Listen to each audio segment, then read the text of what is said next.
Dictation गति 80 शब्द प्रति मिनट स्टार्ट। अध्यक्ष महोदय, नशाबंदी के बारे में जो रिपोर्ट सदन के सामने पेश की गई है उस पर मैं भी अपने विचार आपके सामने रखना चाहता हूँ। यह रिपोर्ट दो भागों में है।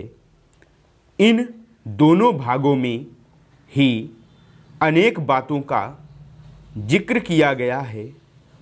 मैं इसके विस्तार में तो नहीं जाना चाहता हूँ, लेकिन कुछ महत्वपूर्ण बातें आपके सामने रखना चाहता हूँ।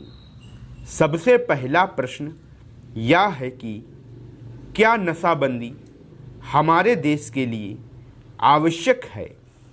क्या इसके बिना हमारा काम नहीं चल सकता? मैं समझता हूँ कि हमारे जैसे गरीब और पिछड़े देश के लिए शराब आवश्यक नहीं है। शराब एक ऐसी चीज़ है जिससे आदमी के दिमाग का संतुलन बिगड़ जाता है। इसीलिए हमारे देश के नेताओं ने नशाबंदी के बारे में सोचा। अध्यक्ष महोदय, अगर इस देश में सामाजिक और आर्थिक जीवन का संतुलन ठीक प्रकार से रखना है, लोगों को किसी चीज़ को सिखलाना है, तो उसके लिए लोगों के दिमागों को ठीक रखना होगा। शराब लोगों के दिमाग को खराब कर देती है। इसीलिए नशाबंदी होना बहुत ज़रूरी है। नशाबंदी का प्रचार आज़ादी के पहले और बाद में भी किया गया था। यदि हम अपनी धार्मिक पुस्तकों को देखें, जिनमें हिंदू धर्म के वेद, मुसलमानों की पवित्र कुरान, ईसाइयों की बाइबिल तथा सिखों के ग्रंथ साहब मुख्य हैं, इनमें से किसी पुस्तक में भी यह नहीं कहा गया है कि आदमी शराब पिए।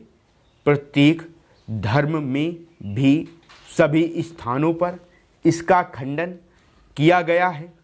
सभी महापुरुषों ने इस बात का खंडन किया है और कहा है कि नशा आदमी के लिए कोई अच्छी चीज़ नहीं है और इसलिए इसका उपयोग नहीं करना चाहिए।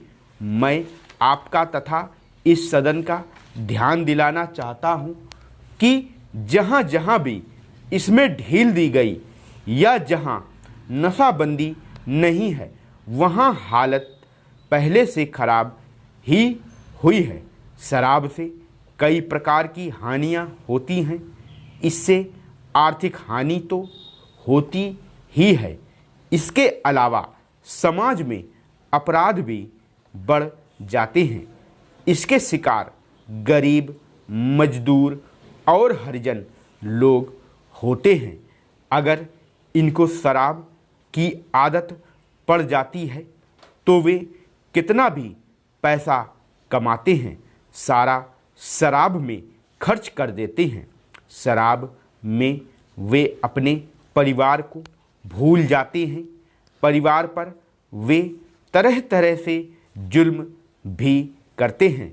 अध्यक्ष महोदय, इस संबंध में मेरा विनम्र निवेदन है कि सरकार को ही नशाबंदी लागू करना चाहिए, जिससे समाज में जुल्म ज्यादतियाँ ना बढ़ें।